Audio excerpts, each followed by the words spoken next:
On January 4, 2022, Zion Foster, a 17-year-old girl from Detroit, Michigan, left home in the evening with plans to meet her favorite cousin, Jaylen Brazer. This was nothing out of the ordinary. Zion and Jaylen met up at least a few times a month. However, just a few hours later, Zion sent her boyfriend, Vertez Gonzalez, one final text message, OMW, on my way. But she never made it home. The next morning, Zion's mother, Sierra Milton, woke up to find that her daughter was missing. At first, she thought Zion might have stayed at a friend's house. But when she tried calling her, the phone kept going straight to voicemail.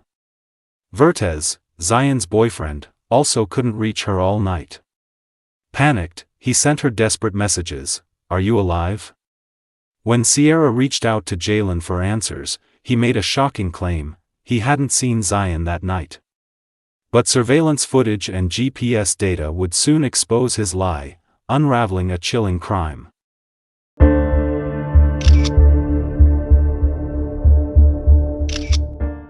Zion Foster was a 17-year-old high school senior at East Detroit High School. She had just turned 17 in November 2021, only a few weeks before she went missing. As the eldest child in her family, Zion lived with her mother, Sierra Milton, and her 5 younger siblings. Though she had moments of teenage rebellion, she was not the type to walk away from her family for good. In the past, Zion had run away a couple of times due to conflicts with her mother. At 16 years old, she once left home in frustration but didn't go far. She stayed at her grandmother's house. Concerned, her mother called the police, but Zion returned home within a few days. Their relationship had its ups and downs. Especially after Zion's grandmother was diagnosed with cancer, leaving Zion emotionally distressed. Despite occasional thoughts of independence, she loved her family and showed no signs of wanting to leave permanently. One of the people Zion trusted most was Jaylen Brazer, the cousin she called her favorite cousin. Jaylen was not a blood relative but rather the cousin of her stepfather. Still, the two saw each other often and had a close bond. To Zion's family, Jaylen was seen as a reliable older brother, a young father of 2 with his longtime girlfriend, Katrina Smith. So when Zion told her mother she was going to meet Jaylen on the night of January 4th, Sierra Milton had no reason to worry. But what she didn't know was that this time, her daughter would never return home. On the night of January 4th, 2022, Zion Foster finished her shift at Detroit Wing Company and returned home. After changing clothes, she asked her mother for permission to go out and meet Jaylen Brazer, her close cousin. Trusting their relationship, Sierra Milton agreed. Around 11 p.m., she watched Zion walk out the door, unaware that it would be the last time she would ever see her daughter. At approximately 12:59 a.m., Zion's boyfriend, Vertez Gonzalez, received a final text from her. It was brief: OMW, on my way. But after that, her phone went completely silent. There were no more texts, no calls, nothing. Worried, Vert kept messaging her throughout the night but got no response. By 8:53 a.m., panicked, he sent one final desperate text: "Are you alive?" When Sierra woke up the next morning and realized that Zion had never come home, she immediately called Jaylen. But his response left her stunned. Jaylen denied seeing Zion at all that night. He even turned the question back on Sierra, asking, "How many times has Zion lied to you about being with me?" This completely contradicted what Zion had told her mother. Jaylen seemed annoyed and defensive, suggesting that Zion had been using his name as a cover to meet someone else. Zion's sudden disappearance, coupled with Jaylen's strange and evasive behavior, sent chills down Sierra's spine. Something didn't feel right. But at that moment, she had no idea that Jaylen was hiding a terrifying truth. When Sierra Milton realized her daughter was missing, she immediately reported it to the police. However, the authorities' response left her deeply frustrated. Since Zion had run away before, the police did not treat the case as an urgent disappearance. One officer bluntly told the family, "We're treating this as a runaway case." Unwilling to accept this dismissive response, Sierra and her family launched their own search efforts. They distributed flyers, contacted the media, and pleaded for help from the community. Meanwhile, Vertez Gonzalez, Zion's boyfriend, kept pressing Jaylen Brazer for answers, repeatedly texting him and demanding to know where Zion had been that night. Instead of showing concern, Jaylen denied seeing Zion and even blamed her, saying, "Zion kept lying about being at my house. She was probably somewhere nearby," but Zion's phone GPS data told a different story. Her location was logged right outside Jaylen's house at 11:24 p.m. on the night she disappeared. Even more damning, a neighbor's security camera captured a white sedan, matching Jaylen's car, pulling up to his driveway, with two people stepping out. When police first questioned Jaylen, he stuck to his story: "I didn't see Zion that night. I don't know where she went." To support his claim, he even provided security footage from his home camera, but Zion's mother noticed suspicious gaps, suggesting deleted footage. At that moment, police didn't have enough evidence to charge Jaylen. But just days later, a shocking discovery would change everything. Although Jaylen Brazer repeatedly denied seeing Zion Foster on the night of January 4th, security footage and GPS data told a different story. This raised police suspicions, prompting them to obtain a search warrant for Jaylen's home and vehicle. When investigators searched Jaylen's house, they found no trace of Zion. However, when they examined his white sedan, they noticed signs of a thorough cleanup. The car's interior had been meticulously wiped down, but detectives took their investigation further. They brought in cadaver dogs trained to detect human remains, and the moment the dogs approached the trunk, they alerted strongly, signaling that a dead body had been there. This discovery forced Jaylen to face reality. On January 19, 2022, he voluntarily went to the police station with a lawyer friend and, for the first time, admitted that Zion had been at his house the night she disappeared. However, instead of confessing to any crime, he offered a highly suspicious story: "Zion suddenly fell asleep on the couch while we were watching TV. I went to the kitchen to grab a drink, and when I came back, she wasn't responding. I tried shaking her, but she showed no signs of life.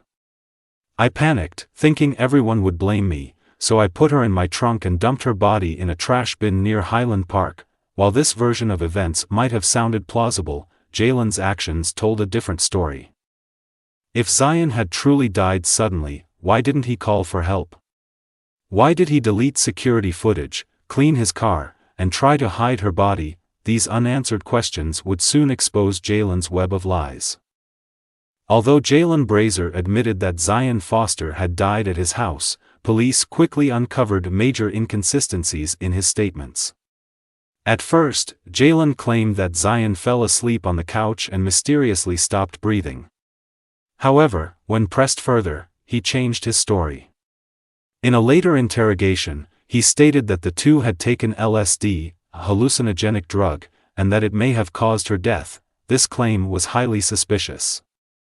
Zion's family and friends had never known her to use drugs, and there was no evidence that Jaylen had purchased or taken LSD that night.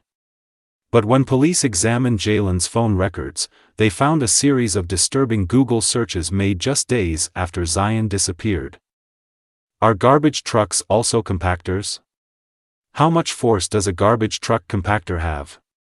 How do police retrieve phone data? How do you know if the police are watching you? These searches were not the actions of an innocent person in shock, they were the actions of someone trying to cover up a crime. Furthermore, police recovered messages between Jaylen and Zion from her old phone.